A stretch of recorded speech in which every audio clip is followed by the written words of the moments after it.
This is Optimal Health Daily, episode 881, The Best Time to Exercise, by Ross Enamait of RossTraining.com, and I'm Dr. Neil. Happy Monday. Welcome back to another week of Optimal Health Daily, where I act as your narrator of the best health and fitness blogs, all for free. I cover fitness, diet and nutrition, stress management, weight management, and lots more, just like an audiobook, but from a bunch of different authors. And then on Fridays, I answer your questions right here on the show.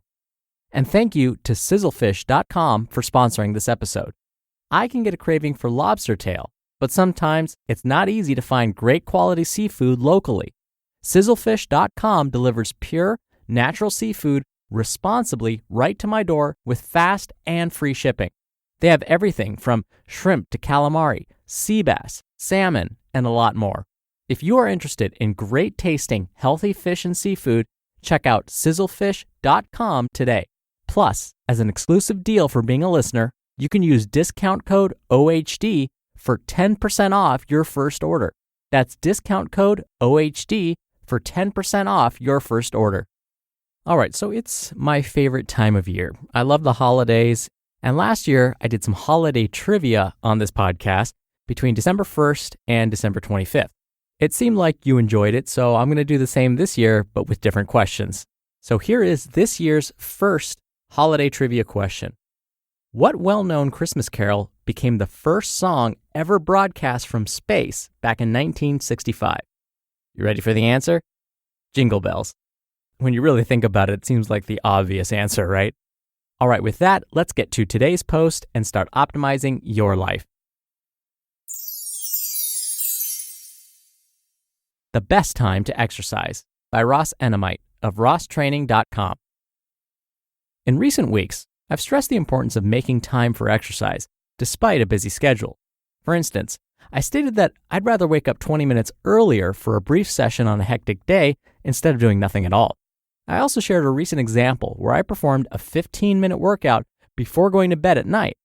Unfortunately, by referencing both early and late night workouts, it appears that I've left some readers confused about the best time of the day to exercise. I've received several questions about the ideal time. With that in mind, I'll use this entry to clarify any confusion. When is the best time to exercise? To put it bluntly, I believe the best time to exercise is the time that you actually will. Whether you train in the morning, afternoon, or night isn't going to make much of a difference. There is no reason to split hairs over fluctuations in body temperature, testosterone, and pain tolerance at different times of the day. No one is weak or overweight because they are exercising at the wrong time. The body can adapt to almost anything, and that includes exercising at various times. I'm all for science and critical thinking, but certain topics are best left alone. There's no reason to complicate what time of the day someone chooses to exercise. Using myself as an example, I've trained at just about every hour in the day. I'm not the product of a particular time. I'm the product of hard work, and hard work doesn't discriminate between hours. You decide. When pondering the best time to exercise, I like to use a simple analogy. When is the best time of the day to defend yourself and your loved ones? If someone threatened your child, would you not respond because your body temperature wasn't optimized at that particular hour? Or perhaps you tell the attacker to come back in an hour when your testosterone levels have peaked. Obviously, I'm being sarcastic, but my point shouldn't be difficult to decipher. Just as we defend our family at any time, we also have the ability to exercise at almost any time. It all boils down to choice. We make time for whatever we deem to be important, and what we choose to do depends on what we've prioritized in our lives. Some people prioritize exercise, while others don't. Personal preference. While we all have the potential to exercise at various times, personal preference certainly comes into play. Our individual schedules are relevant as well.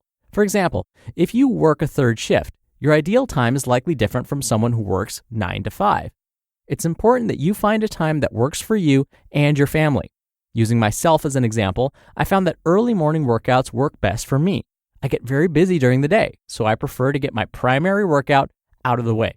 Therefore, even on the craziest of days, I can at least take comfort in the fact that I've already pushed myself through a quality workout. I don't need to worry about what time I'll finish work and whether or not I'll have time to train. There is no perfect time. Although it is important to find a time that works for you, it's also important to realize that there's no such thing as a perfect time. Just because I train in the morning doesn't mean I always wake up eager and ready to go. I don't even consider myself a morning person. I've simply become accustomed to exercising in the morning after many years of practice. My early morning habit began as a young boxer. When I fought competitively, I used to hate the start of training camp. I still remember dreading the alarm clock whenever I begin training for another fight. The first few days of early morning workouts always felt like torture. I hated every minute of it. After a week or so, though, I'd be outside training in the morning without even thinking about it. Morning sessions would gradually become part of the daily routine. I didn't think about whether I liked the time or not. It was just something I had to do to get where I wanted to go. Final thoughts. The reason I share the story of myself as a youngster is to remind you that the right time for you might not seem like it at first. It's not unusual for changes in our daily routine to bring about negative feelings. Those feelings typically subside, however, when we are doing something to better ourselves. The key is to stick with the work long enough for more positive feelings to kick in.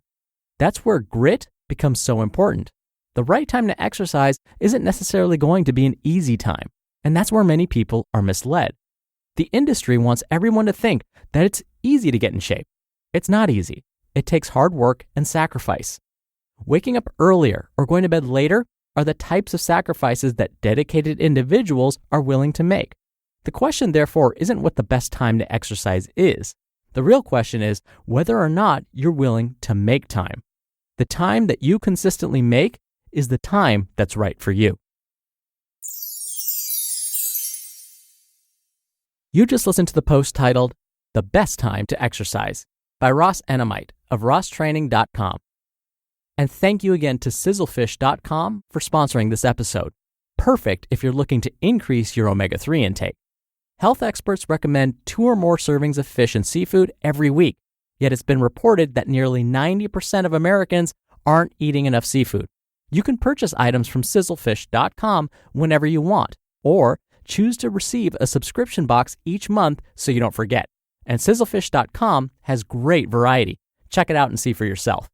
Sizzlefish.com delivers pure, natural seafood responsibly right to my door with fast and free shipping, and the pricing is actually reasonable.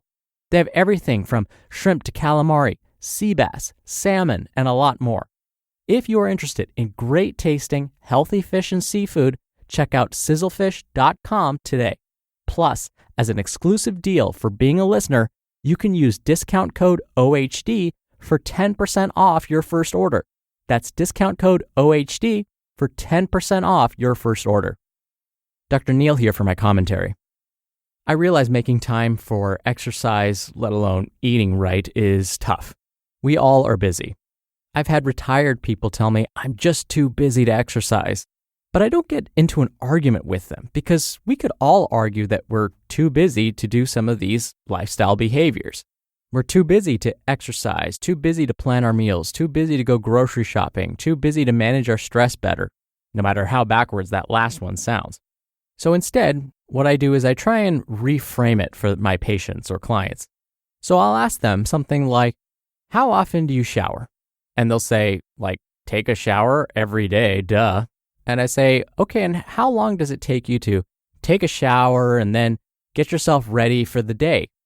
And, they'll usually say something like, well, I don't know, anywhere from 10 to 20 to 30 minutes, depending on the client I'm speaking with. And then I'll say, and you probably, brush your teeth as part of that process. You brush your hair. And what would we call all of this? And eventually they catch on and they say something like, well, I'm taking care of my body. I'm cleaning my body. I'm making myself look good. And I say, then what is exercise? And then you see that light bulb go off. And they go, taking care of my body? And I say, exactly. So we make the time for taking care of ourselves in other ways, like when you think about how long you may spend looking in the mirror, making yourself look nice, but yet we forget to do it for other things that are probably just as important, like exercising and meal planning. So as Ross mentioned, is it really that we don't have time, or is it's just not a priority? And that's a whole different conversation. But if we really break it down, we do have the time. And I completely agree with Ross in that whatever time of the day you have to exercise, then that is the best time. Don't stress about whether you have to work out midday because that's when your stress hormones are at their lowest, so you want to boost them, or first thing in the morning is more important because it helps you burn fat through the rest of the day, or late at night's not good because it might interrupt your sleep. Don't stress about those things.